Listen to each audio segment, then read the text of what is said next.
Thank you, Katie. Thanks everyone who tuned in and everyone who came in person for our November director's cut.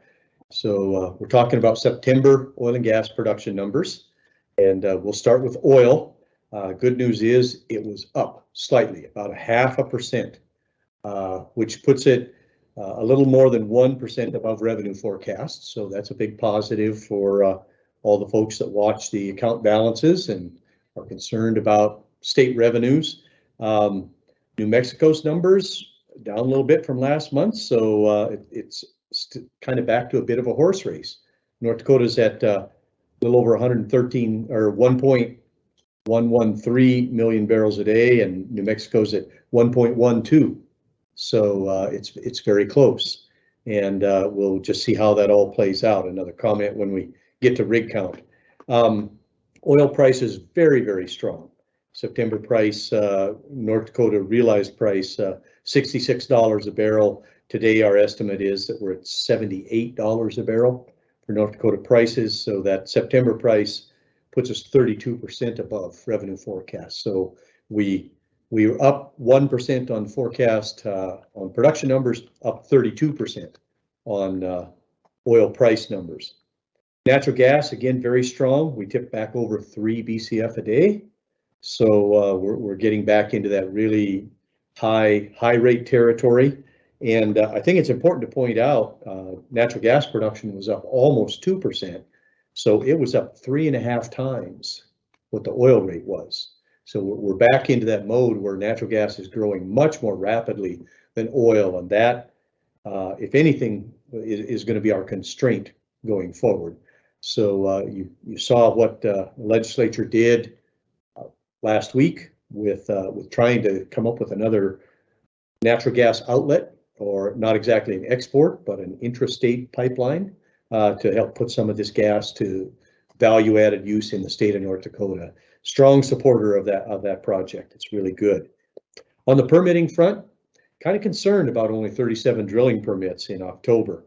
September was pretty good, 69, but 37 in October is inadequate to really sustain or grow production. So that'll bear some watching. We'll see how that all pans out. It may be an artifact of the switch over to our new database system and our new electronic filing system. So let's keep an eye on that, because I noticed, particularly last month and the first half of this month, that a lot more permits were being filed than were being approved. So we have some catching up to do in that department. We'll keep you posted.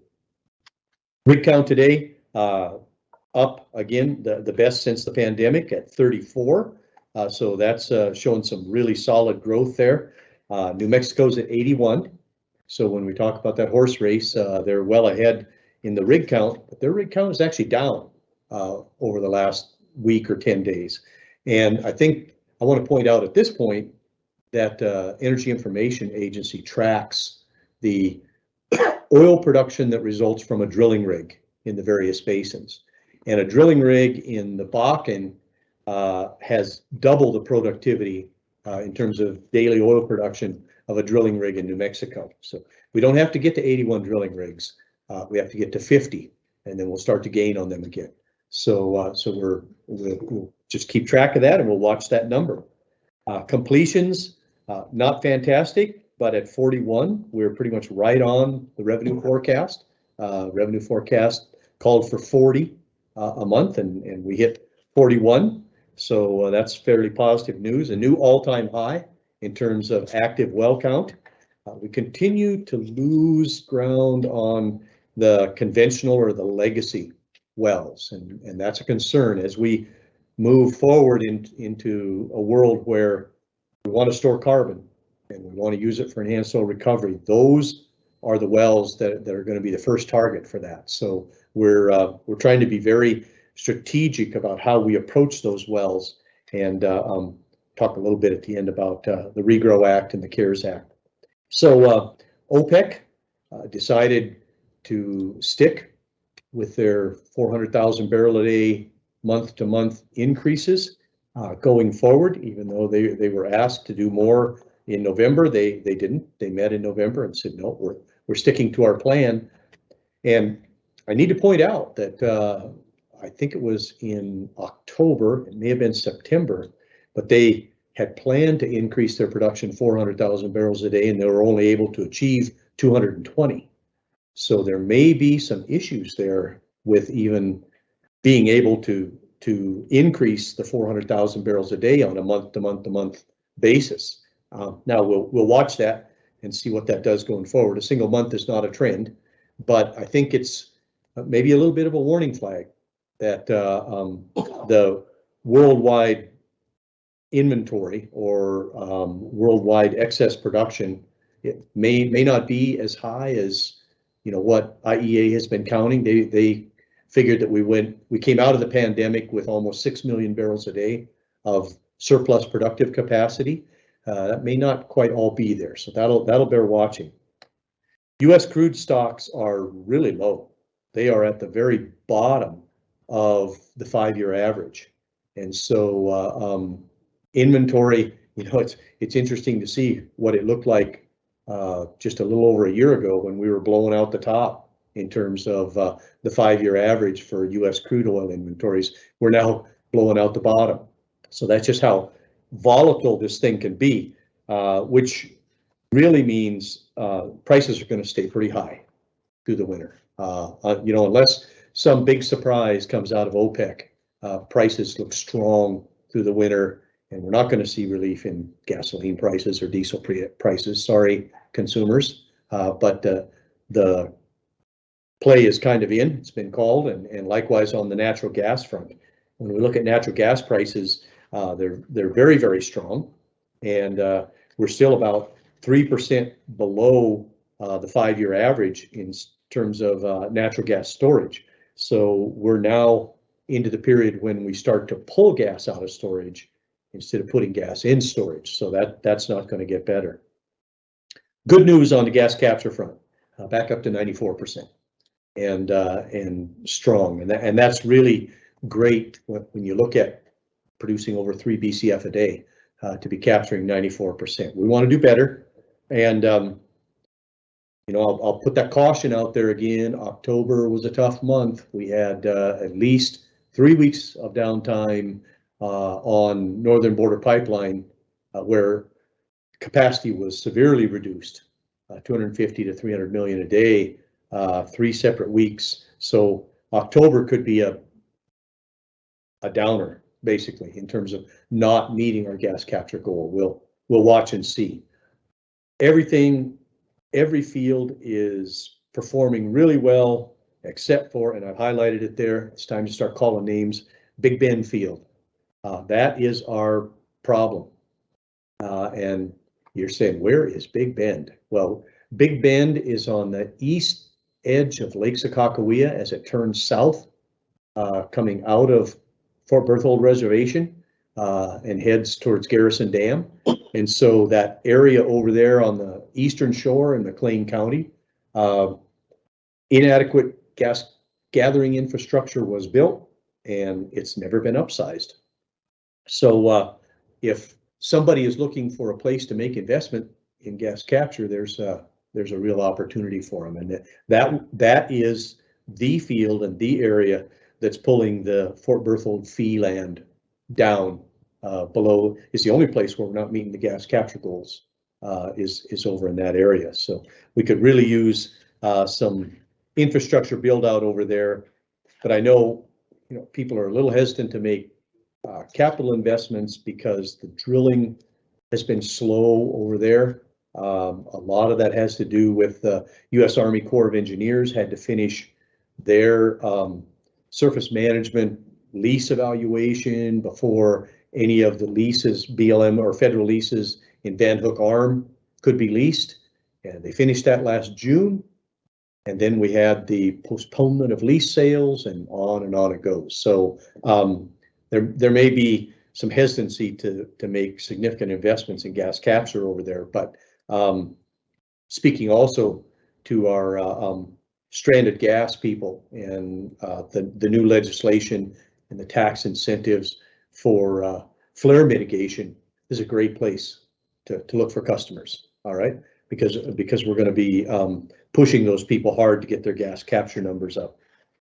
Last topic I want to talk about is the passing of the infrastructure bill, and President Biden signing that yesterday. So Congress, that whole process started April of 21, and it culminated yesterday with the signature on the bill. This carries with it the Regrow Act, which was co-sponsored by Senator Lujan out of New Mexico and Senator Kramer out of North Dakota. It is a national model based on what North Dakota did with CARES Act money in terms of plugging and reclaiming orphan wells. And so IOGCC estimates that there's pretty close to 60,000 known documented orphan wells nationwide. And there are probably 3 times that many that are undocumented because some of the eastern states, for example, Pennsylvania, went for 125 years between Titusville and the first regulation. So they were totally unregulated for 125 years. And so there's lots of wellbores that they haven't even documented. And so they're actually implementing drones with magnetometers on them to fly over areas where they suspect it and see if they can find the wells. But anyway, this legislation is going to provide up to $25 million a year per state through 2030 to locate and document and plug and reclaim idle and orphan wells. It has funding for federal program through the Bureau of Land Management, funding for tribes to get their own grants and go after idle and orphan wells on tribal land, and funding for states to take care of wells on state and private land. And so we're busy getting ready to apply for what's called the formula grants, which are the annual grants that run out through 2030. There's also a performance grant that you can get to implement improvements in your bonding and enforcement and temporary abandonment wells and rule changes and those kind of things to prevent future idle and orphan wells. So there's money being made available to states to really raise the bar on their program and get together and put financial assurance in place to prevent a repeat of this. There's $5 million initial grants if a state doesn't have an active process for, for example, doesn't have an abandoned well plugging and site restoration fund. There's funding available for the state to get that started and get contractors in place and get a program started. And then there are $25 million initial grants to get everybody through the first year until the formula grants can start. So I think all in all, 4.6 billion to tackle this problem nationwide and to improve state regulations and federal regulations so that the problem not only doesn't continue to grow, but doesn't continue to extend and require another infusion of money at some point in the future. So a big focus in the bill on making sure that what's done with idle and orphan wells reduces methane emissions and takes care of any environmental situations. So we're really excited about that. We were a big part of helping Senator Kramer write that legislation, and so I will close with, I don't know if Katie's going to let me do this. Well, I guess she has to. Our goal in January, after all the CARES Act stuff is over and done with, is to bring in a team of folks that were involved in that project and get them on the webcam and let you guys ask them all the questions that you want. Have them each talk about their role, some consultants, some workover rig people, hopefully a farmer or two, some frac water suppliers and that sort of thing. We want to get them in the room here, let them talk to you about what a difference a program like this makes, and then let you ask them all the questions that you want. So the deadline for the expenditure of all that money, and we're really in the middle of a lot of reclamation work right now. The deadline for that is December 31 of this year. So we're going to try to get them in the room here with you in January. So with that, I'll take questions. Any questions in the room first? Yeah, on that note, do you know what North Dakota is planning to apply for? Say that again? Do you know what North Dakota is planning to apply for? Yeah, so the question was, what is North Dakota planning to apply for? And we are planning to apply for a $25 million initial grant so that we can do a lot of work in 2022. And then the formula grants extending out through 2030 so that the few hundred idle or orphan wells that we get will be taken care of with federal funding. We're also looking really hard at the performance improvement grant to see if there's something that we can do where we could hire some people or get some help to make sure that we're on the leading edge in terms of financial assurance and rules and regulations moving forward. So we want to use that initial infusion of money to really clean up a lot of leftover problems from the pandemic. We've had a couple of operators go bankrupt even since we did the big confiscation project a year and a half ago. And so there's some cleanup work to be done there. So that's where we're headed. Definitely the formula grants and definitely the $25 million initial grant, and more than likely the performance improvement grant as well. And we're gonna have to work with our federal partners to make sure that they get money to take care of the federal wells that are idle and orphan in North Dakota. To follow up on that, do you have a rough estimate about how many idle or orphan wells there are currently in North Dakota? Great question, Dave. So the question was how many idle and orphan wells there are today in North Dakota, and I can tell you that we have 575 abandoned wells. So I know at least half of those would make an idle or orphan well list. So we're probably talking close to 300 at this point. And we still, Katie, correct me if I'm wrong, but don't we still have about 120 sites to reclaim? Yes. Left over from the CARES Act money. So add that on too, because those sites would qualify. And you never know what you're going to get. So I was talking with my reclamation guys yesterday, and we had a 10 well package for reclaiming sites. They found a fair amount of contamination, and they went $40,000 per site over. But it's what you have to do. If you find salt contamination, it has to be cleaned up in the process of reclaiming the site. So we'll take our time and do it right. That process is much more difficult than plugging the wells. And so.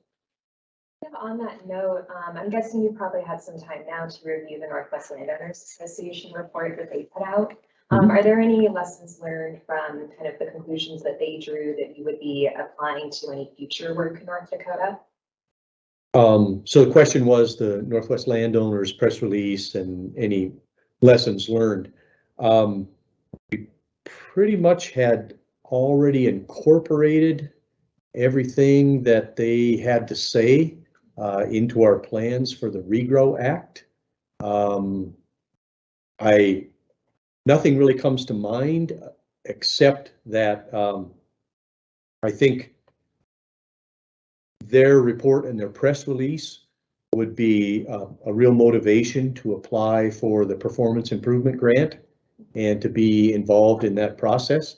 It sounds like all 31 IOGCC states are going to apply for that money. And so it's going to be a collective effort to learn from each other and to teach each other and also to hire some experts. So I think that would probably be the one thing is that we may have gone into this thinking we absolutely knew what we were doing and we were the best, but there's money available to look at ways to improve performance. And so I think, coming off of that, we certainly should do that. One specific there, this was raised in the Northwest Landowners report, but I think you talked about this previously as well, that the reclamation process took longer than expected. Just wondering if am I understanding that correctly? Can you say a little bit more about the lessons learned, I guess, from the CARES Act work in terms of the resources and time needed for the reclamation process specifically? Yeah, thanks, Adam. And the question was lessons learned from the CARES Act and also the comment from Northwest landowners about the reclamation process. So we were under an incredibly tight timeline initially, 6 months, and we way overestimated how much reclamation work you could do in the last 6 months of the year. So now, having learned what you can accomplish, and 2020 was a fantastic year. The season extended well into December, and that's pretty rare because usually in North Dakota, kids trick or treat in snowsuits. So, usually reclamation is over by Halloween. And so I think we learned that you can't get in a hurry with that process, and it actually needs to be divided into two parts that you can very quickly demobilize the equipment and clean that up and eliminate any potential for future contamination. And you can remove the surfacing material, but the season for actually reclaiming the site and testing for contamination and cleaning that up and then getting topsoil back on, that's a 4 or 5 month season in North Dakota, and it could take multiple years. So really happy to see that this Regrow Act has a long tail of formula grants where you can take your time. And so you can very quickly plug a lot of wells and pretty quickly remove the equipment and eliminate the potential for future contamination. But the process of cleaning up past contamination and actually reclaiming and remediating the site is a multi-year process. So yeah, a really important lesson. And I would guess we're probably unique in terms of that because most of our sister states have a much milder climate and a longer season. The Canadian provinces could have talked to us about that. While we're on the topic of abandoned wells, in the bill that the legislature passed last week, some ARPA funding, I know there's a bit of money in that for converting abandoned wells into like livestock water wells. Can you just talk a bit more about that, like how that process actually works? How do you convert something like that? And when some of that work might get started? Yeah, great. Yeah, so we were given $3.2 million to convert as many of our, I think we identified 32 wells that are potential for basically drought relief for livestock or domestic water wells in western North Dakota. And so every oil well in North Dakota obviously penetrates all the way through the underground sources of drinking water. The primary one, of course, is the Fox Hills. It's the one that's really reserved for agriculture use for livestock and domestic. It's a great resource, and it's always at the bottom of the surface casing. So in this case, it's a bit of a unique process because the well will have special plugging procedures applied so that the Fox Hills formation and everything above it is very clearly isolated from everything downhole.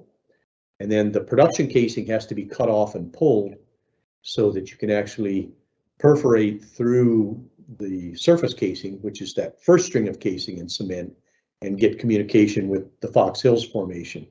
And then you have to run usually a submersible pump. Bottom will run on solar power.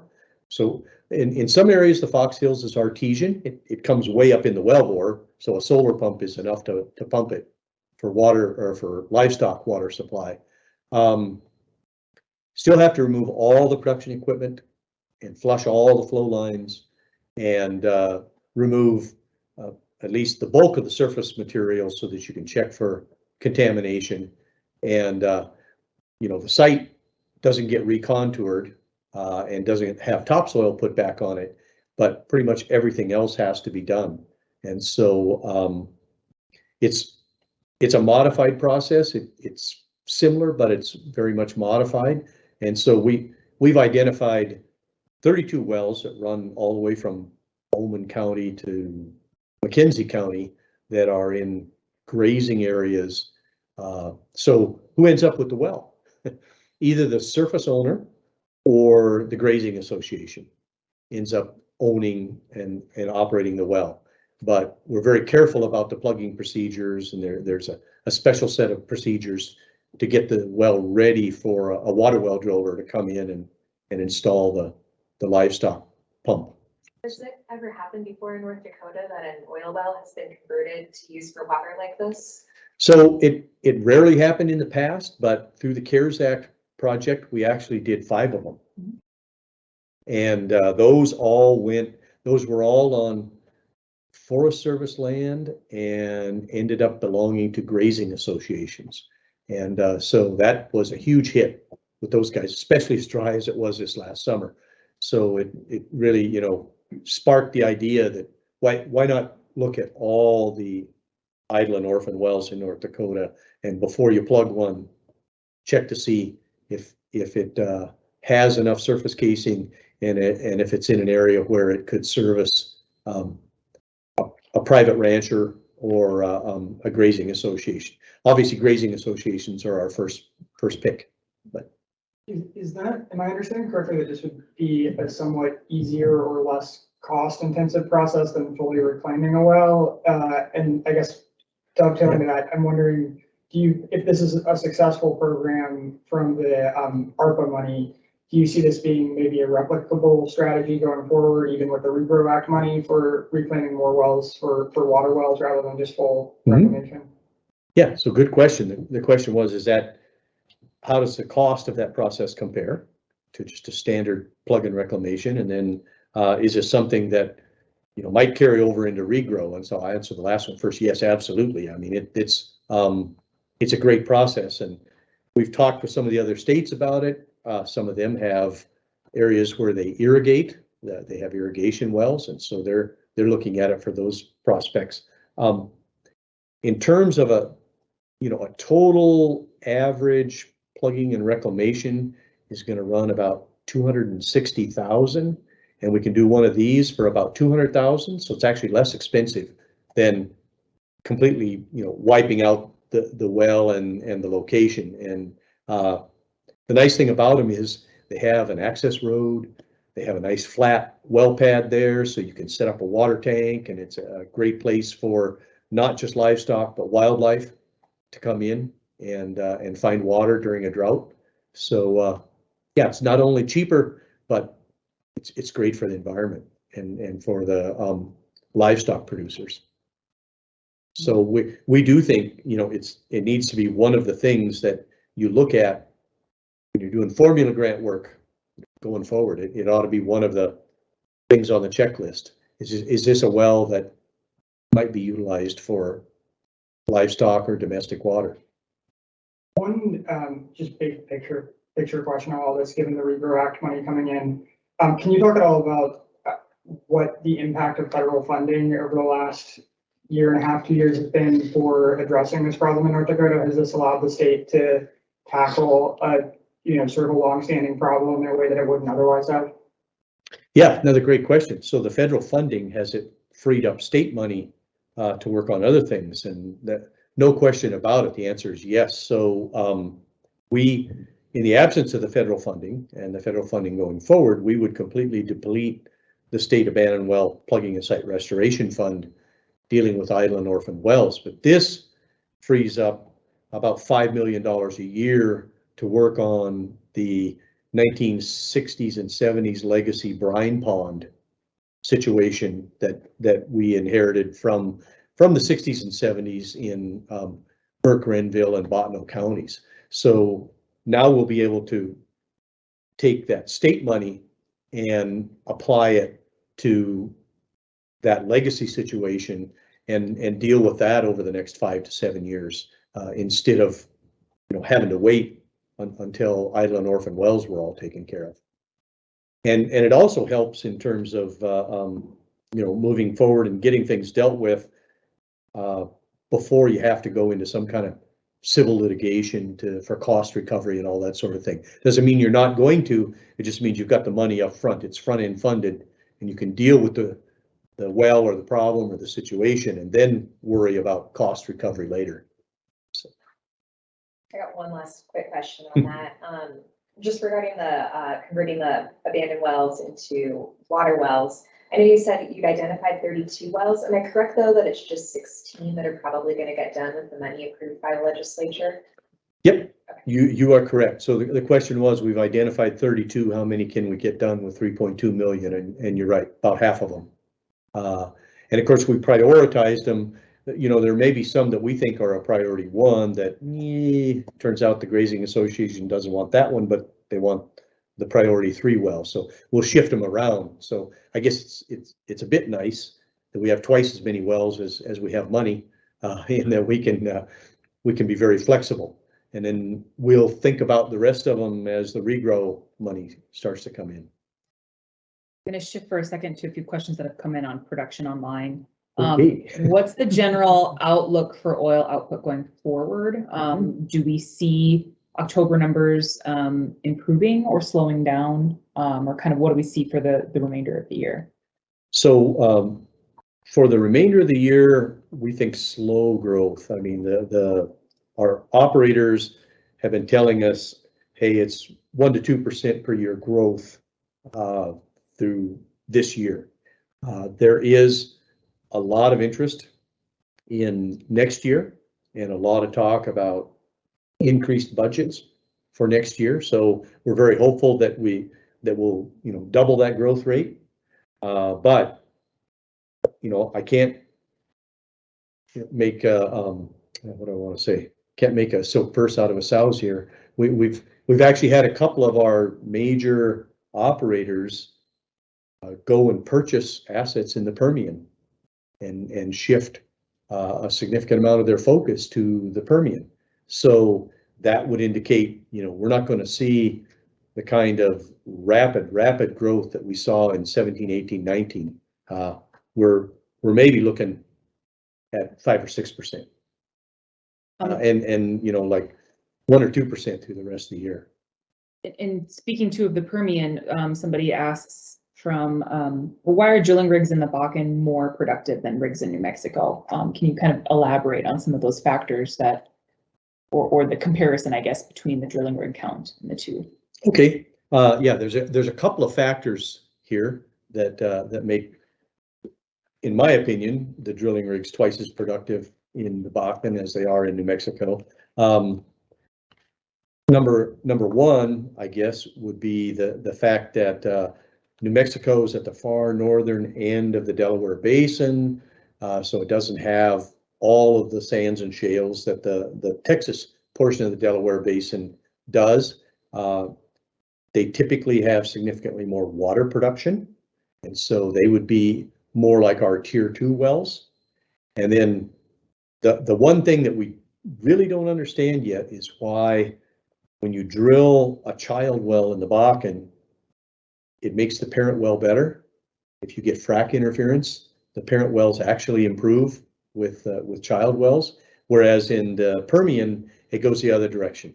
So the wells have to be spaced further apart. For some reason, when you get hydraulic fracturing interference between a parent and child well in the Permian, the parent wells actually get worse. They lose production. Whereas in the Bakken, and it may be a factor of our initial parent wells didn't have the very best fracturing technology, but we also think that there's something in the geology that makes the Bakken different, and that is that when you drill a new well in the Bakken, you not only get great production out of that new well, but the older wells around it get better. Those are probably the two main factors. Any other questions for Lynn? All right, for Justin. Thank you.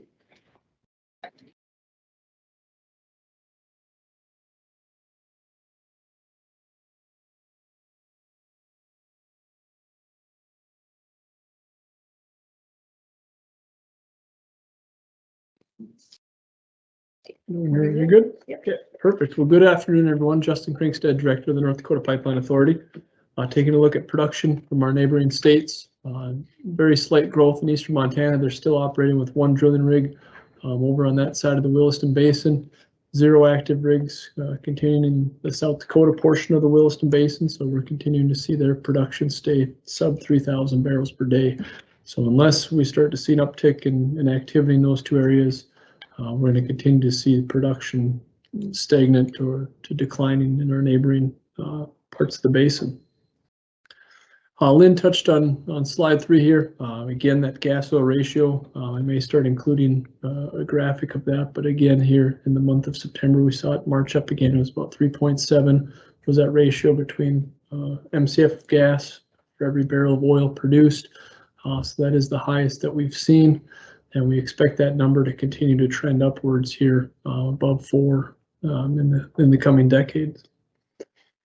On the crude oil transportation, on this pie chart, really no major changes.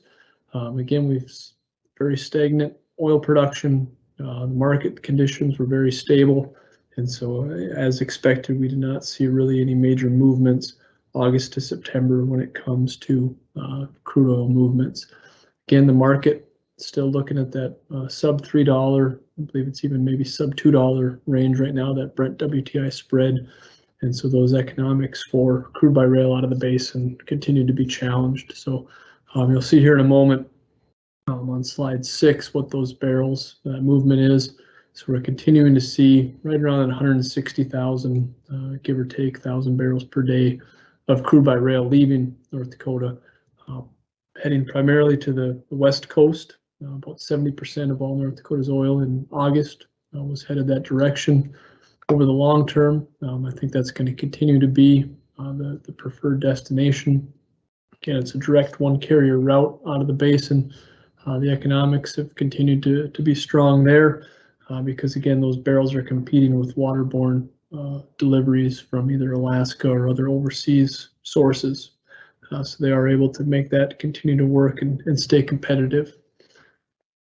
We'll skip slide 8, again, slide 9, Clearbrook, still seeing positive pricing in that area. This is one of the longest time frames that I can recall that we've seen a positive over WTI at that Clearbrook. Typically there's a discounted price at Clearbrook for North Dakota crude oil, so that is encouraging. Then mentioned strong netback pricing at the wellhead. And so that's what drives, again, state tax revenue, the royalties for the mineral right owners, and then the operators themselves. So again, pricing has been very strong. We don't have, at least in recent months, some of the challenges we've seen with logistics on crude oil and North Dakota having to suffer significant price hits. So that has been great. Slide 10, again, very consistent movements. Again, when the markets are stable, we're seeing consistent transport decisions and marketing decisions. So those movements north and south of the border have been fairly consistent here the last several months. Great news, slide 11, on the gas capture side. So again, 6% flaring. The piece of the pie that shrunk there from August to September was that orange piece. So again, flaring from wells that had at least 1 MCF of gas sold, meaning they had a pipeline connection. So that is great as we continue to have gas plant expansions come online. I'll touch on that here in a moment. A new gas plant announcement here the other day. More great things to come on the gas capture front. And so this trend that really started in 2019 on bringing gas flaring volumes and flaring percentages down is continuing, and the producer sentiment has stayed consistent now for a number of months that they are committed to making sure that as little gas flaring is taking place out in the field as possible. So that's great, but we'll have to make sure that the midstream sector is ready for that, because again, the challenges of meeting 91% capture and the challenges of meeting 95% or 97% capture are much different, and so folks are continuing to have to plan accordingly. The one negative here on the gas capture front here. In September we saw more wells producing gas than selling gas. Hopefully that is a 1 month anomaly, and that we'll come back here next month and see well connects pop back up. But if not, that's potentially a red flag that we'll keep an eye on here. So 1 month doesn't make or break it, but if we start to see multiple months in a row, that could start impacting our gas capture ability and potentially in turn oil production out of the state. The EIA has updated their oil price outlook. They are bearish in the near term. They are anticipating and modeling that production growth, not only in non-US nations, but production growth in the US is going to start to overpace demand. And so they're seeing price weakening here down into that lower $60 level and holding that sustained for a period of time before, again, that longer term strength. So that is one thing that, again, when you look at what the strip prices are doing, what some of the analysts are predicting, that certainly weighs on folks' decisions and, you know, what they're going to do for investment strategies and infrastructure build out. So this is what you'll see here in a moment for, you know, some of my expectations for activity and production outlook. And so this graphic, I know every month I put it up here and refresh it. This does look different today. There is one missing colored portion. That's the suspended area. So the announcement here by One Oak just recently that the Demicks Lake 3 facility will be moving forward for construction. That was the one that was remaining in the suspended category. So that's very encouraging news. So Q1 of 2023, the expectation is to have that plant online. And so that is up in northeast McKenzie County, right in the heart of development. And so that is going to absolutely be necessary as we look at those long-term gas growth trends, and having that third facility at that key point is going to be critical to continuing to meet our state's gas capture targets. The other major change here right at the beginning of November, the Bear Creek expansion came online as well, another One Oak facility in Dunn County. So two major developments in gas capture here in just the last couple of weeks, both on the One Oak front. So one project completed, and another one now slated and put into the queue for construction. And then obviously, if there are questions, I know we're still developing some recommendations, but here with the passage of 2345 last week, coming up at the next Industrial Commission meeting, we will likely be requesting and working with the Industrial Commission members for direction on how to proceed with the funding that was allocated through 2345. If there are some questions in general, I can touch on them now, but as far as actual steps and timelines and that, we probably likely won't have that available till later this month. On the northern border discussion, again, consistent the last several weeks on market share, just over 70%. And then we're continuing to see on slide 18, the marketplace right now for ethane is quite strong. And so there was for many years, ethane, the most economic decision with that was just to leave it in with the methane, and it was sent into the residue gas systems. Because of NGL pricing, we have seen a number of gas processing facilities in North Dakota strip out ethane and send it down as an NGL product. And so that has been having a positive impact on not only space in the northern border, but again, that discussion surrounding BTU. If anyone's interested in really digging into that, I know One Oak here 2 weeks ago at their earnings call really dove into what they're seeing for pricing and some of their strategies surrounding North Dakota and ethane. So that's a great resource for folks that do want to dig into it further. So with that, I will end here and be glad to answer any questions. Well, I do have one. It was talking about 2345 in a way. Talking to the mayor of Grand Forks, he was hoping that you could step up the timeline. You talked about the possibility of being 4 years before get pipe in the ground. Is there a possibility to accelerate the timeline? So the question was about 2345 and timelines surrounding it. So depending upon the scope of the project, whether there is a project where, again, there was one specific, 10 million, a minimum of 10 million for Grand Forks County specifically in 2345. So if that project came forward and it was some type of connection to, say, Viking pipeline, that potentially has an accelerated time frame versus coming fully from the west. That west to east segment, that will fall into that 4 to 5 year category. It's going to be difficult to speed that up. Specifically for that portion for Grand Forks County, I think there are some opportunities to accelerate that slightly. If it's a shorter, more direct route to get that location served sooner. And the follow-up is that is probably a temporary solution. Correct. And so when we look at the challenges, so certainly North Dakota's biggest challenges are in the west and getting that gas moved to markets. So Grand Forks certainly had some market conditions that required an earlier delivery of gas volumes. But again, that larger piece, the 140 million, is going to be to serve supply out of West North Dakota to the east. I know it's just been a couple of days since, all of that was passed, but have you heard from any potential developers in the past couple of days? Is your phone ringing? Yes. So the question was, is my phone ringing or people? And the answer is yes. And so I think everyone is a lot of the same questions that I have right now is how will this play out? What will the application process look like? What are the timelines? What are the expectations for those applying for those grants? And so those are the type of details that we would like to have finalized at that November 29th IC meeting.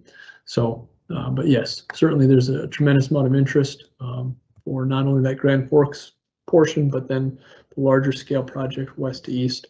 There are a number of companies that are capable of providing that service, and so we're going to have to come up with an appropriate method under the Industrial Commission to get that process ironed out.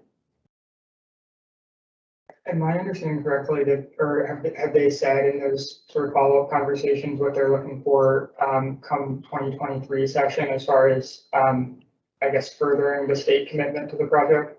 Not at this time. So a good question. So there was some additional language in 2345 for some intent language at upcoming legislative sessions, but no, I've not heard any updated dollar figures or anything on that front.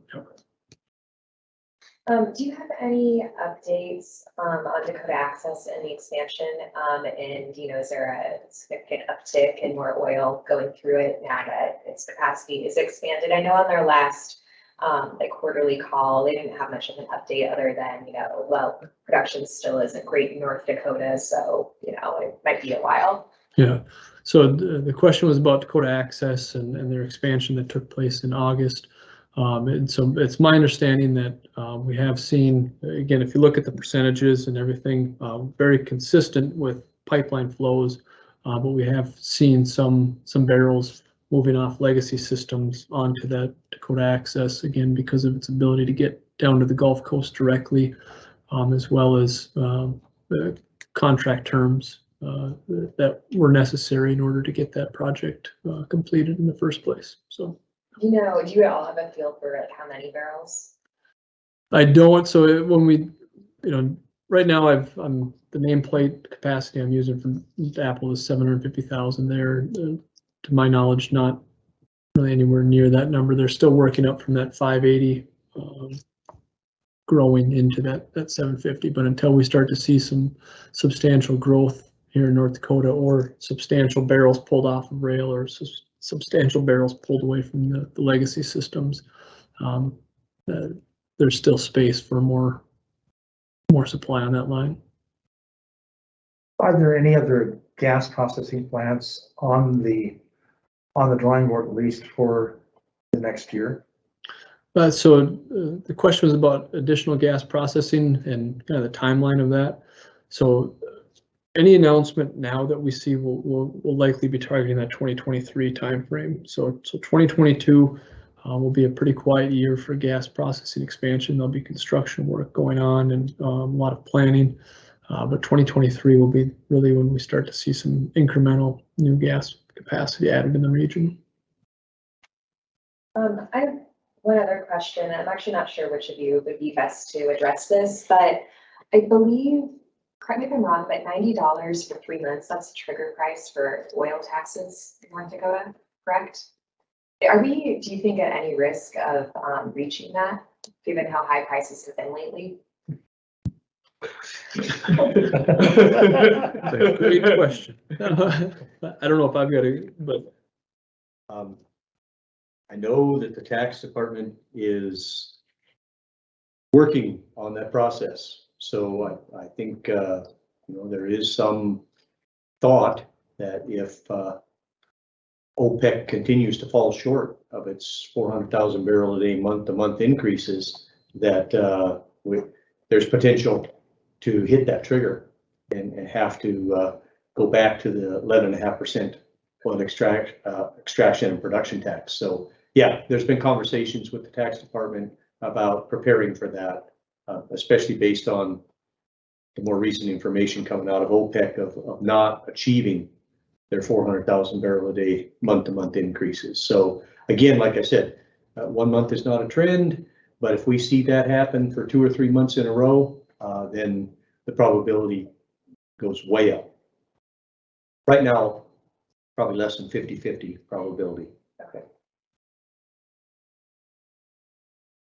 yeah, so the last thing I'll say, next month when we get to those October numbers, Lynn had talked about some of the maintenance work that was being done on northern border. I'll provide some more color next month, and what I anticipate was the production impact as related to those projects. So thank you so much. Thank you.